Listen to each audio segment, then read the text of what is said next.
Mosquée Al-Moubarak d'Abobo à Nador. C'est ici que se sont retrouvés des jeunes apprenants de la mémorisation du Saint-Coran, non pas pour un concours, mais pour une démonstration de la psalmodie du livre saint.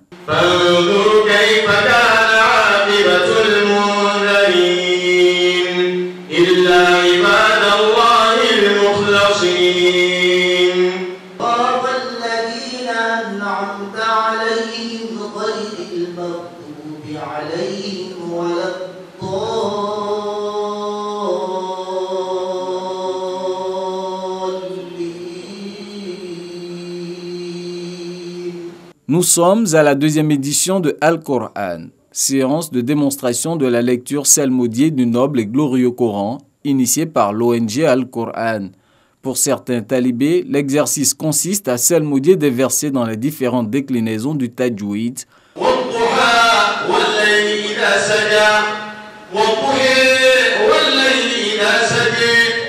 Pour d'autres, à imiter des savants réputés pour leur mélodieuse voix lors de la lecture du Coran.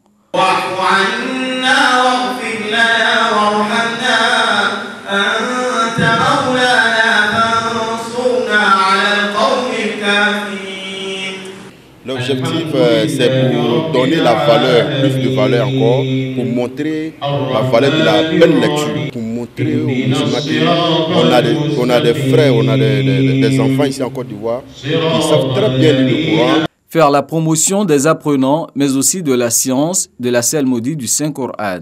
Une science qui réserve de nombreux mérites aux croyants qui la pratiquent. Le prophète nous dit dans un hadith, alayhi salatu wassalam, celui qui fait une belle lecture est accompagné avec des anges du paradis.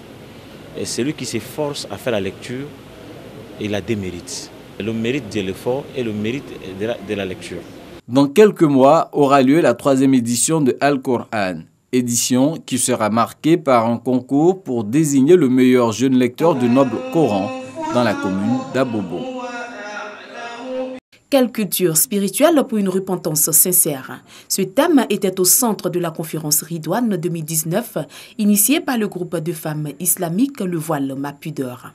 Groupe qui a pour mission principale d'aider les femmes et les jeunes filles musulmanes au port du voile sans complexe. Objectif, faire la promotion du voile et inviter les sœurs à être des ambassadrices du port du voile dans la société, mais surtout permettre aux responsables et aux membres de l'association de se rencontrer, d'échanger et d'apprendre davantage sur l'islam et son prophète. Le prophète Mohammed, paix et salut de Dieu sur lui. Et c'est la commune de Makori qui a abrité cette conférence de sensibilisation sur l'importance du port du voile. Le voile Ma Pudeur pour refléter l'âme de la croyante, pour refléter son identité, pour refléter sa personne. Le voile, ce n'est pas que l'habillement, c'est aussi dans le fond. Parce que le comportement doit refléter l'image que l'on donne. Dr Kone Aminata Khan a au cours de sa conférence exhorté toutes les femmes musulmanes à adopter un comportement exemplaire dans la société avant de les inviter à porter le voile avec fierté, quel que soit leur statut social. Nul n'est parfait, nous avons coutume de l'entendre dire, de nous l'entendre dire, car seul Dieu est parfait. Et au nom justement de ces imperfections que nous pouvons porter en nous, il nous appartient chaque jour de nous rapprocher un peu plus de Dieu.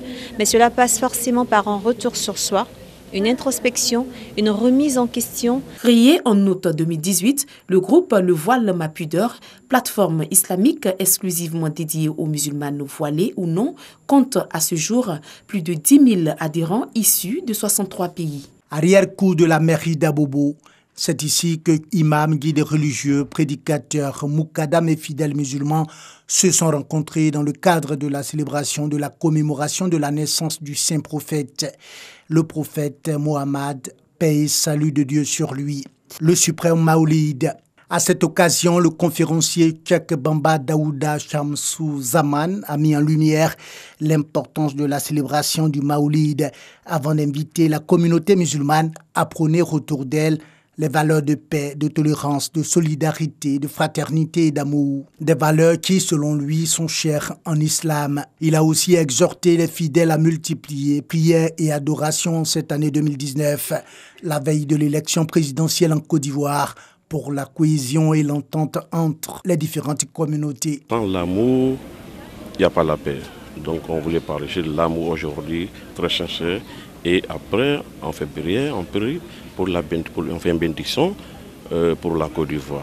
Les conseils du guide religieux reçus 5 sur 5 par les fidèles qui entendent s'éloigner de toute violence et de la haine sous toutes ses formes. La célébration du Maoulid par l'association islamique Shamsou Zaman a vu la participation de nombreux guides religieux, des élus et cadres de la commune. Ils n'ont pas manqué de féliciter et d'encourager Bamba Daouda Shamsou Zaman pour la qualité de sa conférence et pour ses conseils avisés. Vous avez pu voir tous les grands imams d'Abidjan qui ont répondu présents parce que la Côte d'Ivoire a besoin de paix, de cohésion, que ses fils se retrouvent.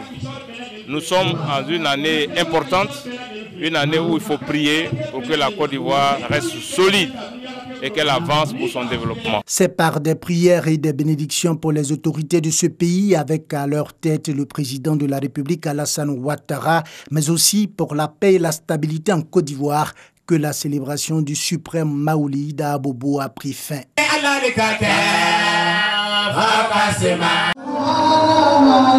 Palais des Sports de Trècheville, transformé pour la circonstance en temple religieux l'instant d'une journée de prière pour la célébration du Maoulid, une fête pour commémorer la naissance de Mohammed, prophète de l'islam. Participer à un Maouloud, c'est une reconnaissance divine, car le noble prophète Mohammed sera l'intercepteur de tous les musulmans, et même ceux qui ne sont pas musulmans. La reconnaissance en islam, thème choisi pour cette édition 2019 du Giga Maoulid, un thème développé par le cher Malik Konaté, conférencier du jour, qui dans son intervention passe en revue les bienfaits de la reconnaissance selon le Saint-Coran, avant d'inviter les fidèles à s'inspirer du prophète Mohammed. Lorsqu'on n'est pas reconnaissant, on n'est pas bon musulman. Le prophète, le messager d'Allah, est la meilleure créature. Mais il a été reconnaissant lui-même. Et chaque fois qu'il faisait ses prières nocturnes, notre mère Aïcha lui disait « Mais je ne comprends pas, Dieu dit qu'il a pardonné tes péchés, le paradis est grandement ouvert pour toi, mais qu'est-ce que tu fais? Tu te fatigues ?» Il dit « Non, tu ne voudras pas que je sois quelqu'un de reconnaissant, un serviteur, même si Dieu, par sa miséricorde infinie, me dit que je suis au paradis, il faudrait que je lui dise merci à travers les prières nocturnes. » Une célébration religieuse qui a vu la présence de plusieurs personnalités, dont la ministre Mariatou Kone et le ministre d'État Ahmed Bakayoko, qui ont invité les fidèles à prier pour la consolidation de la paix en Côte d'Ivoire. Parce que la religion musulmane, la foi musulmane, cette foi-là, elle règle votre vie. Elle règle tout dans votre vie. Elle règle votre démarche, elle règle vos paroles, elle règle vos actes. Le président m'a chargé de vous dire de continuer à prier. En vérité, la consolidation de la paix et de la cohésion sociale constitue les leviers et la sève vivifiante de l'arbre du développement de notre nation. Ce Giga Maoulid, initié par le groupe de réflexion islamique, spirituelle et ésotérique, est à sa 11e édition. Il a été marqué par des bénédictions et des cantiques.